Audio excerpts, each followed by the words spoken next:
할렐루야. 사랑하는 우리 예수인적교회 성도 여러분, 오늘도 하나님의 은혜 가운데 정말 믿음의 삶을 살아가는 귀한 하루가 되시길 주님의 이름으로 축원드립니다. 우리 다 함께 신앙을 고백하겠습니다.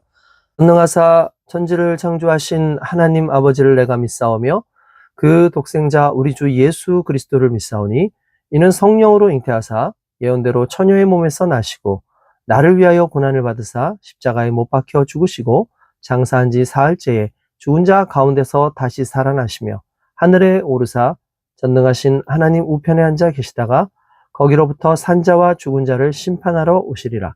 성령을 믿사오며 거룩한 공교회와 성도가 서로 교제하는 것과 죄를 사하여 주시는 것과 몸이 다시 사는 것과 영원히 사는 것을 믿사옵나이다.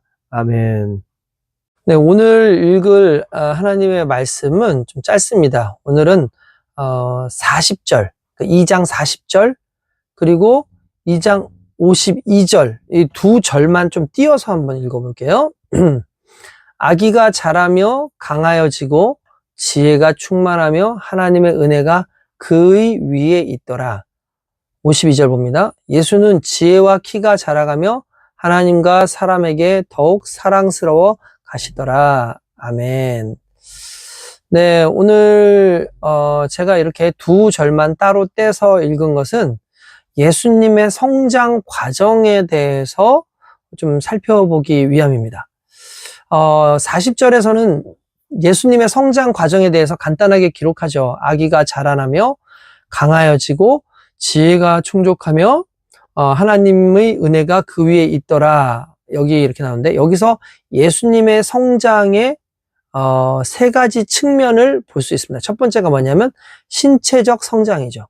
이것은 예수님의 육체가 자라나고 강해지는 것을 말합니다. 그러니까 예수님도 다른 아이들과 마찬가지로 신체적 성장 발육 과정을 거치셨다라는 것을 의미하기도 하면서 말 그대로 하나님께서 그의 육신을 지키시고 보호하셨다라는 그런 의미를 가지게 됩니다. 또한 두 번째는 뭐냐면 지적 성장입니다. 지적 성장. 그러니까 지혜가 충만하여 이런 말은 이제 분사 구문으로서 신체적 성장과 밀접히 연관되어 있어요. 따라서 우리는 어린이의 성장에는 신체적 성장과 아울러 반드시 지적 성장이 함께 병행되어야 된다는 것을 알 수가 있죠. 몸은 커가는데 지적으로 성장하지 못한다면 그거는 좀 문제가 될 수 있는 거죠. 근데 예수님은 지극히 일상적으로 여타 그 아이들과 또래 아이들과 같이 그렇게 신체적인 지적인 성장이 있었다라고 볼 수가 있는 겁니다.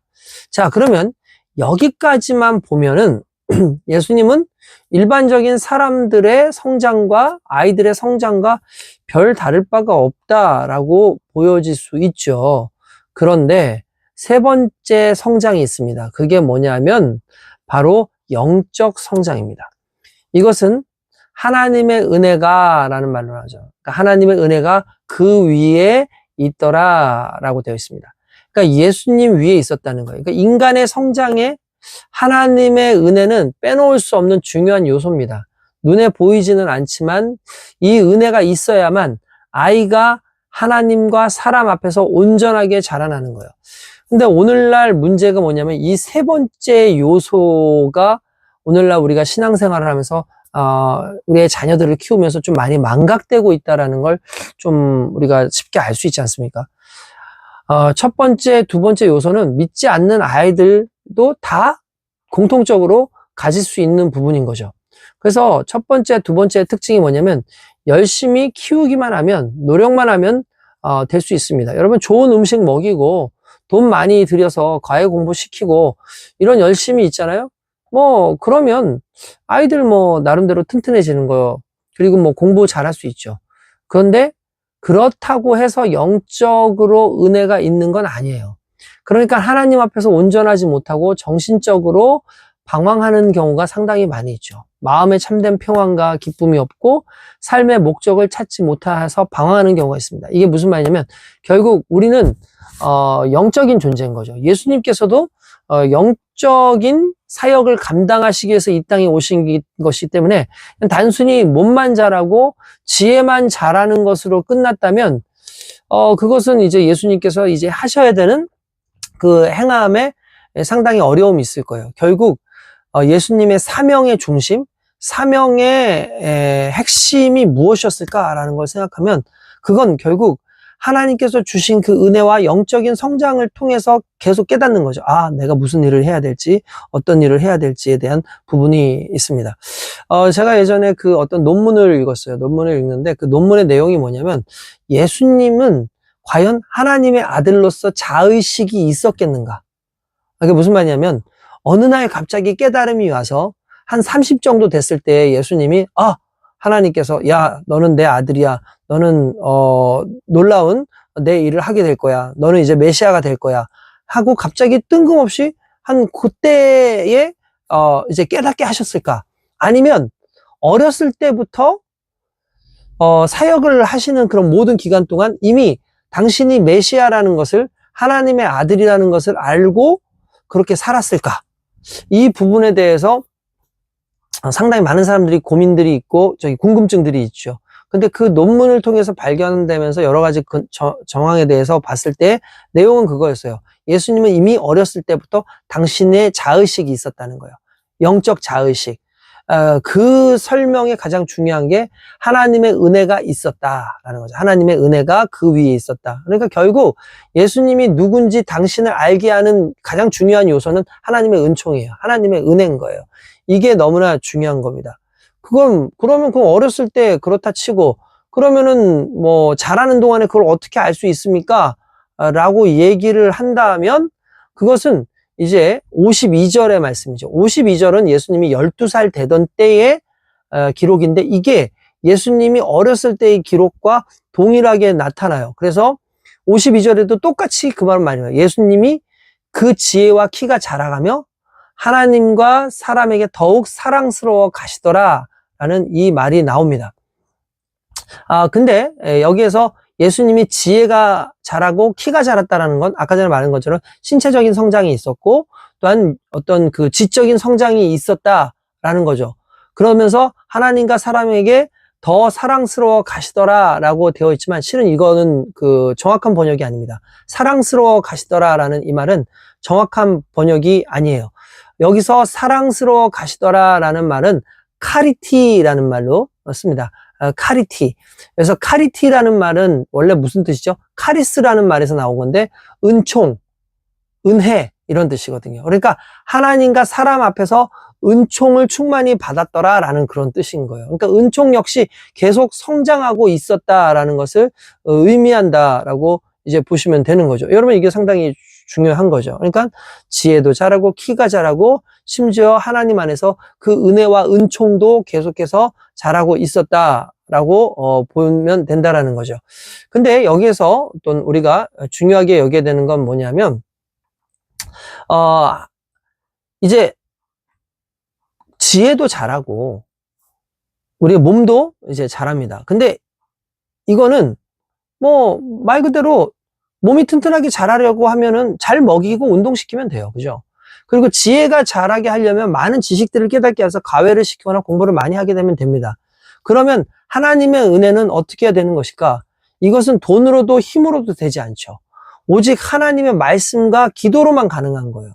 그러니까 아이들에게 하나님의 말씀을 먹이고 또 그들을 위해서 힘써 기도하면 아이들이 하나님의 은혜 가운데 자라나게 되는 겁니다. 그러니까 하나님의 은혜가 있으면 그들의 삶에 정말 목적이 드러나게 되고 마음의 평안함이 있고 즐거움이 있으며 무슨 일이든지 조급하지 않고 하나님의 말씀 안에서 올바른 성장이 일어나는 거죠. 그러니까 지적인 성장 또한 이제 방금 전에 말한 어떤 육적인 성장을 좋은 성장이라고 얘기하면 안 돼요. 여기에는 반드시 세 번째 하나님 은혜로부터 시작되는 성장이 있어야 된다는 겁니다. 이거는 단순히 예수님에게만 적용되는 말이 아니라 오늘날 우리 자녀들에게도 동일하게 적용돼야 된다는 걸 여러분 우리는 잊어서는 안 된다는 거죠.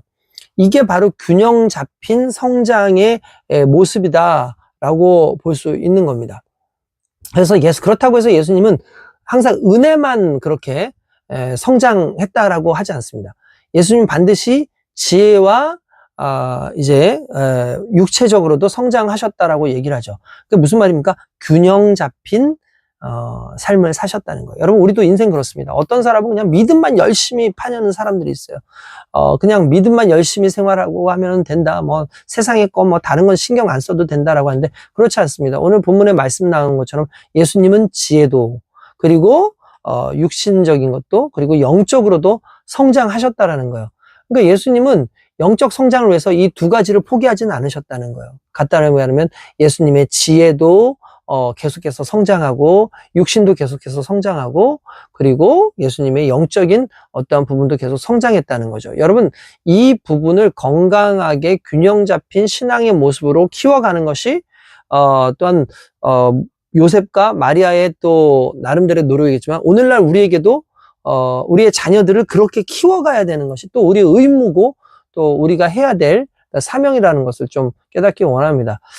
이번 주가 뭐 우리 가정주일이었고 또 이제 가정주일에 우리가 특별히 이제 어버이에 대해서 또 이제 부부나 이런 부분들에서 얘기했지만 이 어린아이에 대해서 특별히 좀 어린아이만이 아닙니다. 장성한 자녀들이라 할지라도 여전히 그 아이들이 믿음 안에서 계속 더 성장할 수 있도록 우리가 특별히 이제 다 컸지만 그럼에도 불구하고 영적 자극과 영적 성장을 계속 만들어주는 것이 중요하다라고 볼 수가 있겠죠.